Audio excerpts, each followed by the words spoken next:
Kami dari kelompok 1 akan mempresentasikan tentang struktur organisasi. Kelompok kami beranggotakan Virus Farani Jihad, Fauzia Oktavianita, Raka Faras, Siva Nur Fadila, Firlia Wanda, sama Zulfa Efrianti. Yang akan dibahas di presentasi kali ini, yang pertama ada definisi struktur organisasi, yang kedua fungsi struktur organisasi, yang ketiga jenis-jenis struktur organisasi, yang terakhir contoh-contoh struktur organisasi.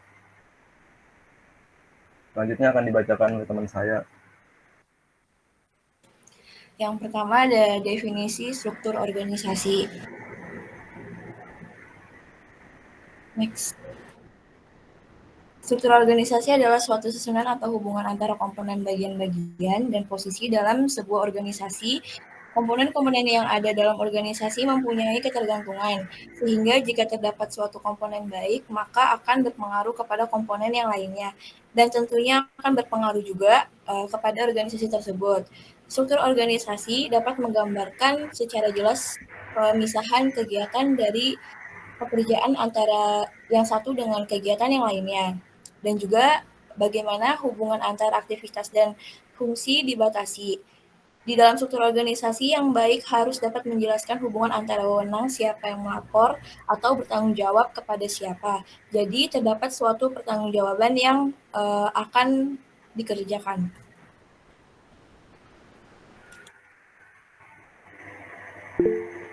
Yang kedua ada fungsi-fungsi struktur organisasi. Next.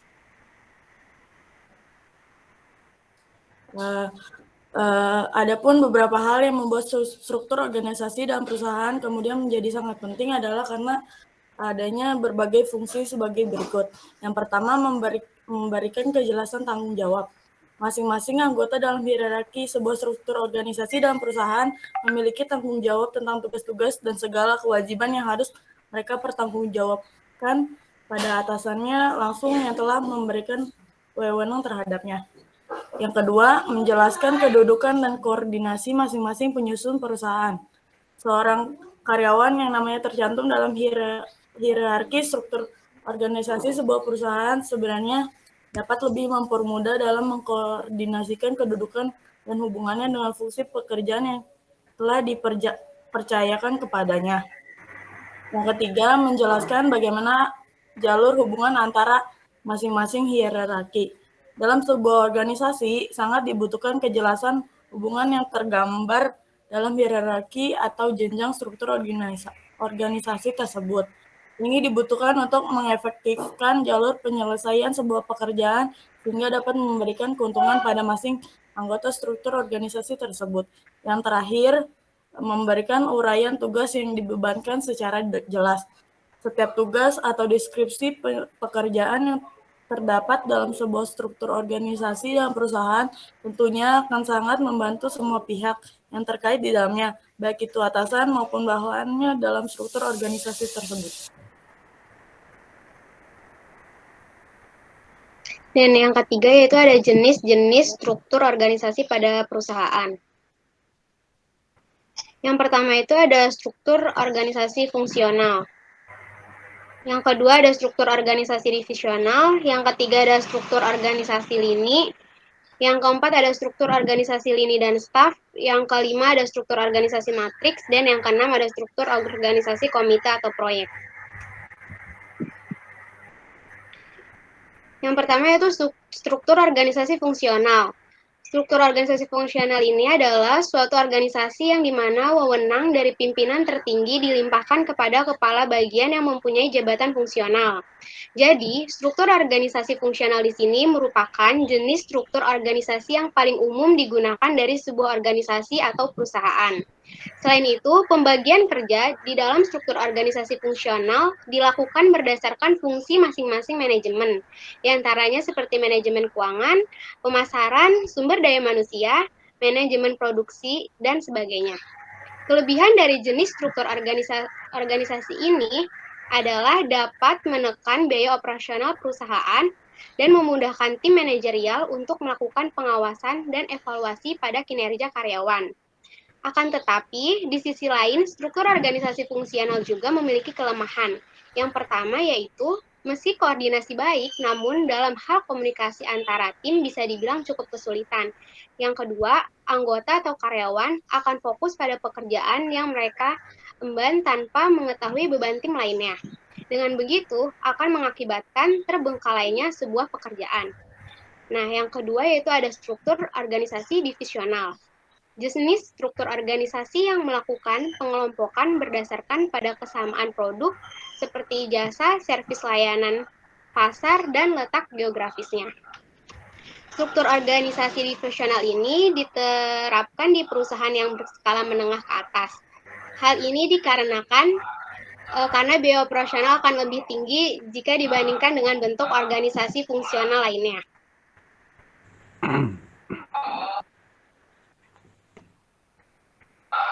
Oke, saya lanjut. Dengan menerapkan struktur organisasi ini, perusahaan akan menjadi lebih mudah dalam pengelolaannya karena memecah organisasi menjadi divisi yang lebih kecil, di mana masing-masing divisi nantinya akan beroperasi sendiri-sendiri di bawah arahan seorang manajer divisi yang bertanggung jawab langsung kepada CEO. Selain itu, seorang manajer divisi dapat melakukan pengembangan strategi untuk masing-masing divisinya. Kelebihan dari sistem struktur organisasi divisional yaitu perusahaan yang menerapkan struktur ini memiliki kemudahan dalam pengelolaan karena memecah divisi-divisi dalam perusahaan menjadi bagian yang lebih kecil. Selain itu, lebih mudah untuk menilai prestasi kerja. Sedangkan kelemahannya terletak pada masalah alokasi sumber daya, serta distribusi biaya-biaya yang harus dikeluarkan oleh perusahaan. Selanjutnya yaitu ada struktur organisasi lini. Dalam struktur organisasi ini, hubungan antara atasan dengan bawahan terjadi secara langsung dan vertikal, di mana pimpinan tertinggi sampai dengan jabatan terendah dihubungkan dengan garis wewenang. Pada umumnya, struktur organisasi ini digunakan dalam organisasi kecil. Struktur organisasi lini juga bisa kita jumpai pada contohnya seperti kayak rumah makan, perbengkelan, rukun tetangga, atau rukun warga. Selain itu, kelebihan dari organisasi ini yaitu meminimalisir kesalahan atau miscommunication saat pemberian tugas, karena pimpinan berhubungan langsung dengan bawahannya, dan koordinasi antara atasan dan bawahan lebih mudah. Sedangkan kelemahannya yaitu sulit membedakan antara urusan pribadi dan urusan organisasi. Terkadang, pemimpin juga bertindak secara otoriter dan seluruh jalannya organisasi hanya bertanggung kepada satu orang saja.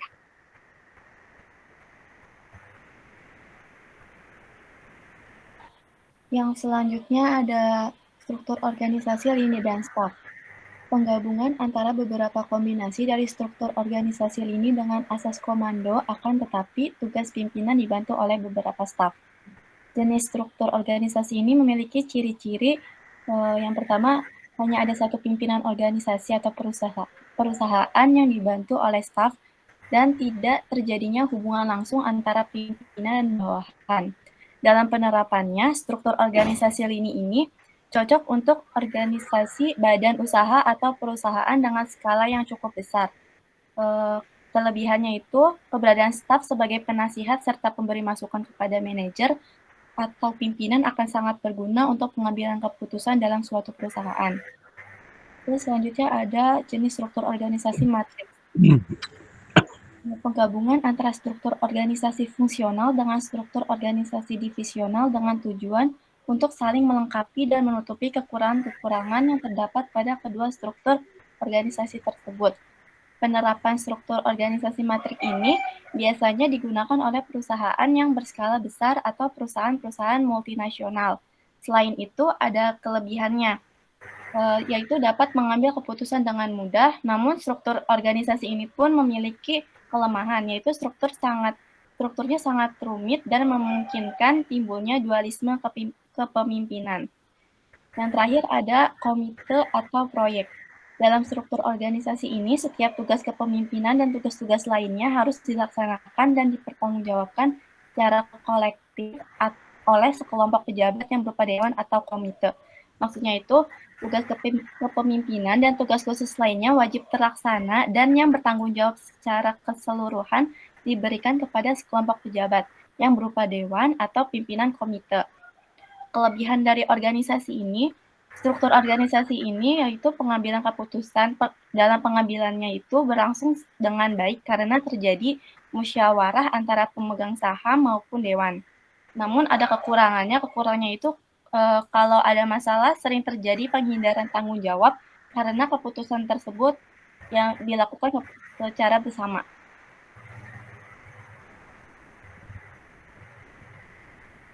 Selanjutnya ada contoh jabatan pada struktur organisasi. Yang pertama, direksi. Direksi merupakan orang yang bertanggung jawab dan memiliki wewenang dalam mengurus perseroan terbatas.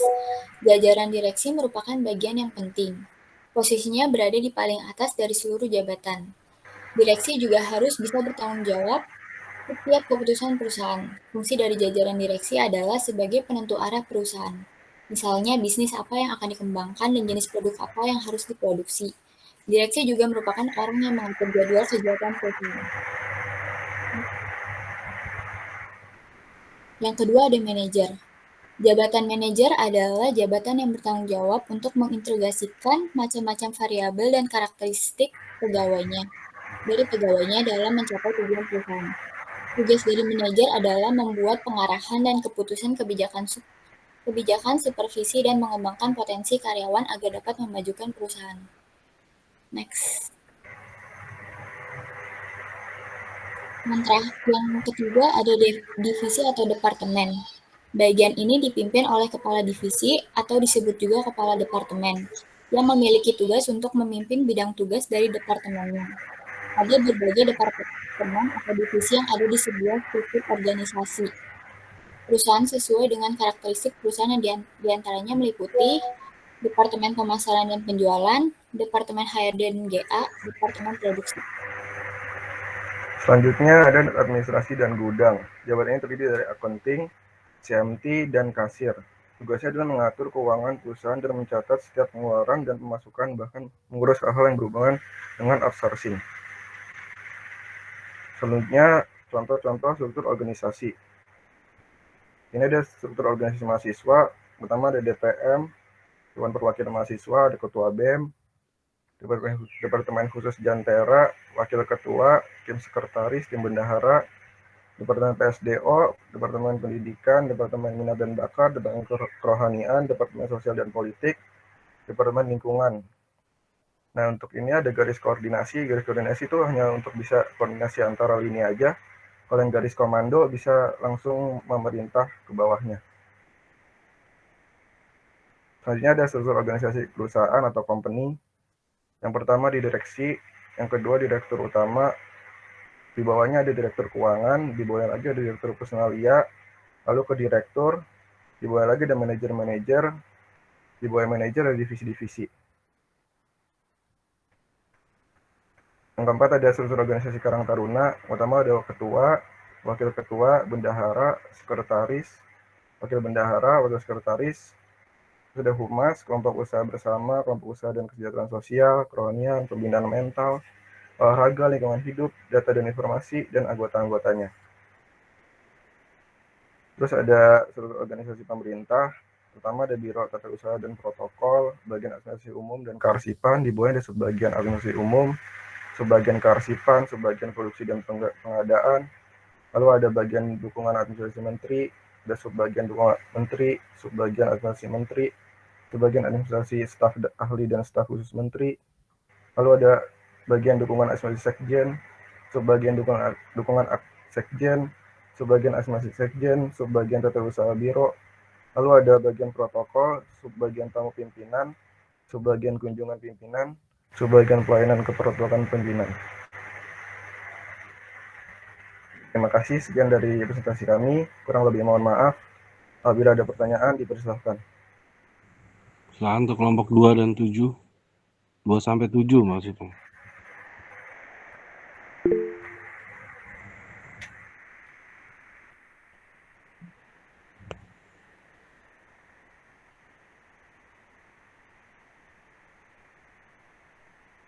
Kelompok 2 ada? Saya mau izin tanya Kelompok berapa? dari kelompok 2. Silakan. Apa yang akan terjadi jika struktur organisasi yang dirancang tidak tepat? Kelompok 3 ada? Ada Pak. Ya, Saya izin bertanya.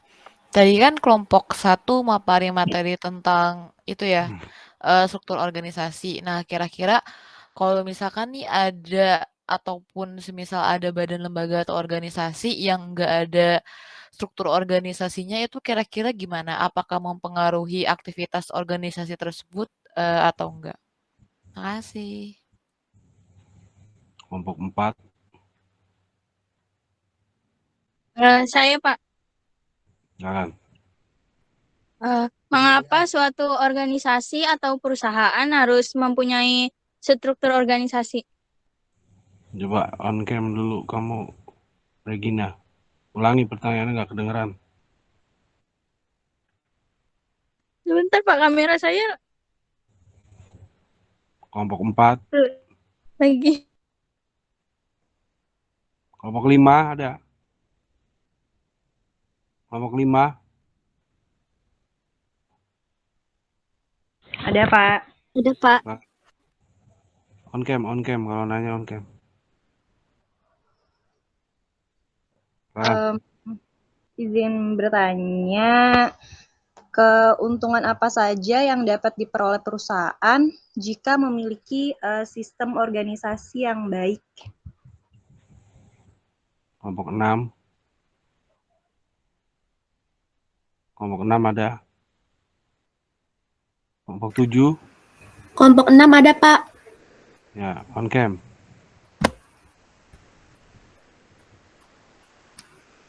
Silakan. Saya izin bertanya, apa saja kesalahan yang biasanya terjadi dalam penyusunan struktur organisasi? Kelompok 7.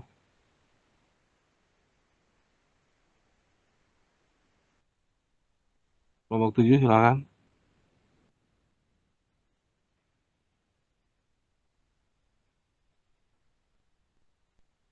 Kelompok 7 tidur kali ya.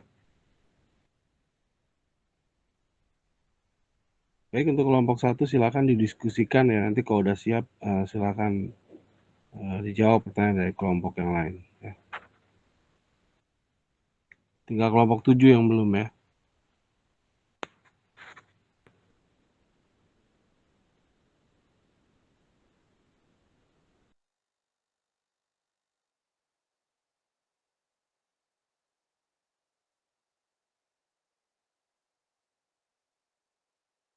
Pak, kelompok 7 mau nanya, Pak. Silakan kelompok 7. Untuk pertanyaannya, apakah ada kemungkinan struktur dalam organisasi? Aduh. Oh iya.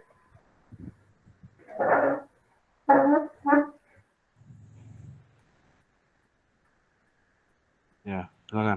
Apakah ada kemungkinan struktur dalam organisasi dari setiap perusahaan itu sama gitu loh? Itu aja sih. Ya, baik. Kelompok 1 silakan didiskusikan pertanyaan kelompok lain ya. Nanti kalau udah siap silakan dijawab. Boleh acak dulu ya yang kamu anggap mudah atau gampang, boleh dijawab terlebih dahulu. Baik Pak, bentar ya Pak, diskusi dulu. Ya, silakan.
Pak, izin menjawab yang pertanyaan dari Anindita, Pak, yang tadi yang kelompok 5. Ya, silakan. Ini kan pertanyaannya kan keuntungan apa saja yang dapat diperoleh perusahaan jika memiliki sistem organisasi yang baik ya Pak. Ya. Sebenarnya ada beberapa keuntungan, kayak misalkan jadi tahu nih job description masing-masing karyawan tuh apa aja, lebih jelas gitu. Terus koordinasi antar fungsi serta pembagian wewenang dan tanggung jawab antar departemen lebih jelas. Lalu menurut saya yang terakhir ada mengurangi konflik internal di dalam perusahaan gitu sih Pak. Menurut saya itu cukup.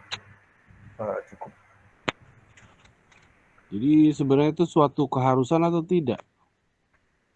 Untuk satu keharusan tergantung masing-masing perusahaannya Pak, ingin menerapkannya atau tidak. Dari mana kamu tahu itu? Dari pendapat saya sih Pak. Pendapat pribadi?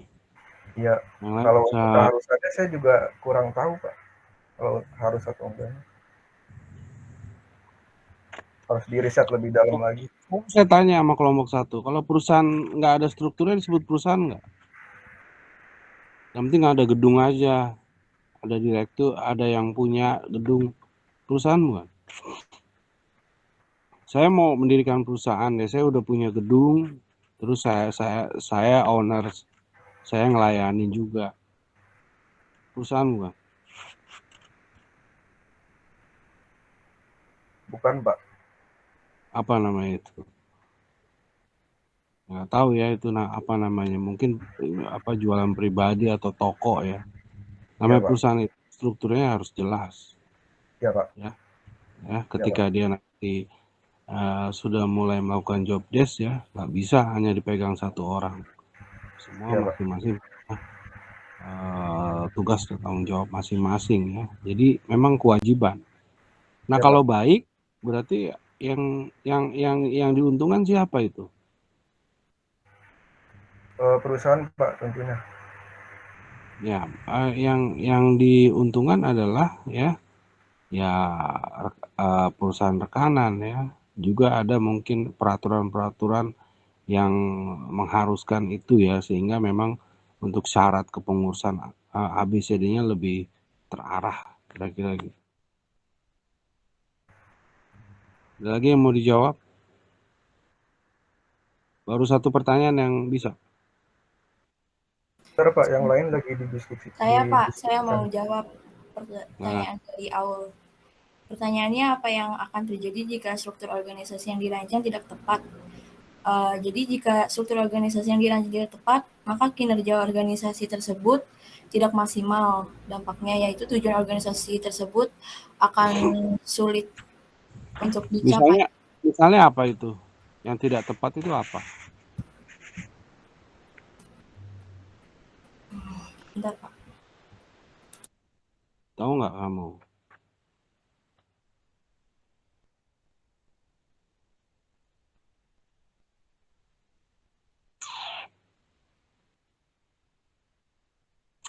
Jadi gini, yang tidak tepat itu misalnya ya, adanya ketidaksinkronan antara background pendidikan dengan deskripsi pekerjaan. Tapi itu bukan jadi masalah. Ya, bukan jadi masalah besar. Yang penting manajemen trainernya itu bagus. Ada yang insinyur kerja di bank banyak. Ya, ada yang direktur dari perusahaan perusahaan obat gitu ya, atau perusahaan kimia banyak direktur. Saya itu nggak terlalu penting ya. Kita next lanjut. Ada yang mau jawab? Saya Pak, saya akan menjawab pertanyaan dari kelompoknya Sela, kelompok 3. Ya, silakan. Jadi pertanyaannya itu tadi, bagaimana jika seandainya suatu perusahaan organisasi tidak menggunakan suatu bentuk struktur organisasi?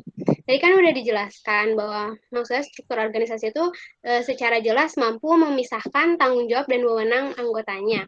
Jika dalam satu bisnis atau perusahaan tidak memiliki komponen penting dalam struktur organisasi tersebut, bisa jadi akan mengalami gangguan ke depannya.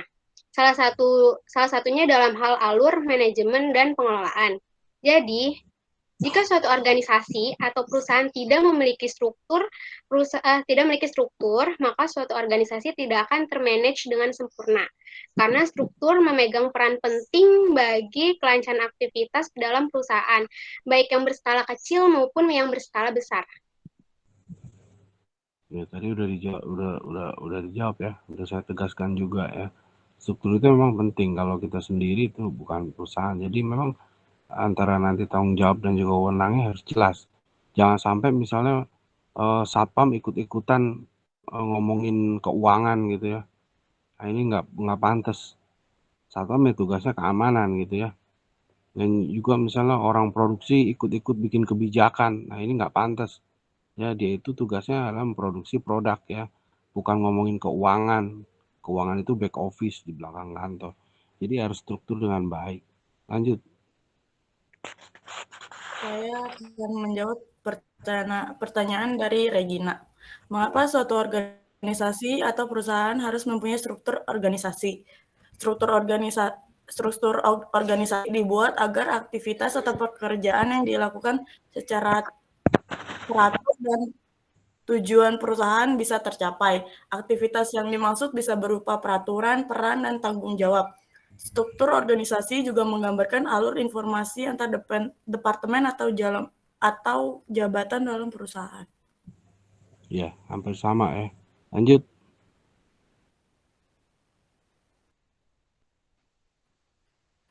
Saya mau jawab pertanyaan kelompok 7. Apakah mungkin struktur dalam organisasi dari setiap perusahaan itu sama? Nah, struktur organisasi di setiap perusahaan itu pastilah berbeda-beda. Namun, umumnya terdapat jajaran direksi, manajer, dan kepala divisi. Divisinya bagaimana dan rangkanya seperti apa harus dicocokkan dengan tujuan dan kebutuhan perusahaan itu. Nah, kalau misalnya saya tanya ke apa namanya jabatan ganda, itu gimana menurut kamu? Jabatan ganda tuh biasanya ada sih, cuman jarang banget Pak di perusahaan-perusahaan. Siapa bilang?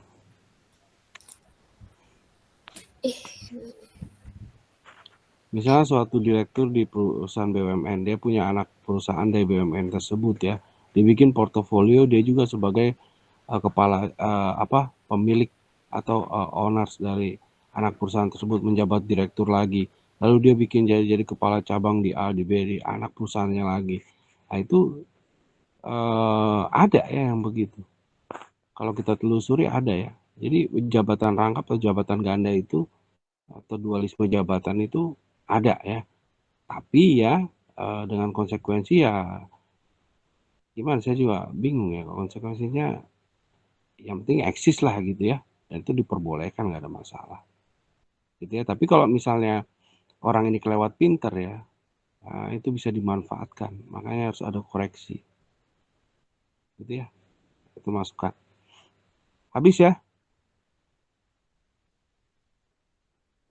Habis ya? Iya, Pertanyaannya? Pak. Satu lagi Pak dari pertanyaan kelompok 7 bisa.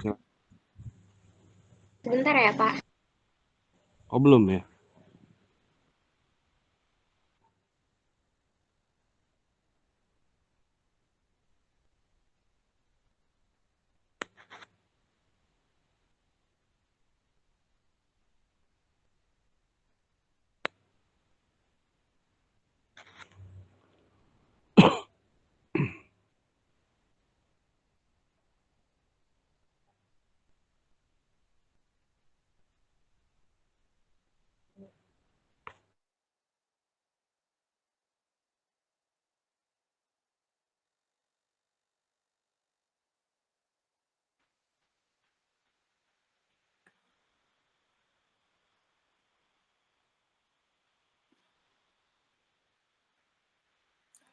Pertanyaan dari kelompok 6, apa saja kesalahan yang biasanya terjadi dalam penyusunan struktur organisasi? Yang pertama, membiarkan rasa puas diri yang berlebihan. Yang kedua, ada gagal membentuk tim pengarahan reformasi yang kuat. Yang ketiga, ada menganggap remeh kekuatan suatu visi perusahaan. Yang keempat, visi tidak dikomunikasikan dengan baik. Yang kelima, ada membiarkan rintangan yang menghadang pencapaian visi. Yang keenam, gagal mendapatkan kemenangan dalam jangka pendek. Udah.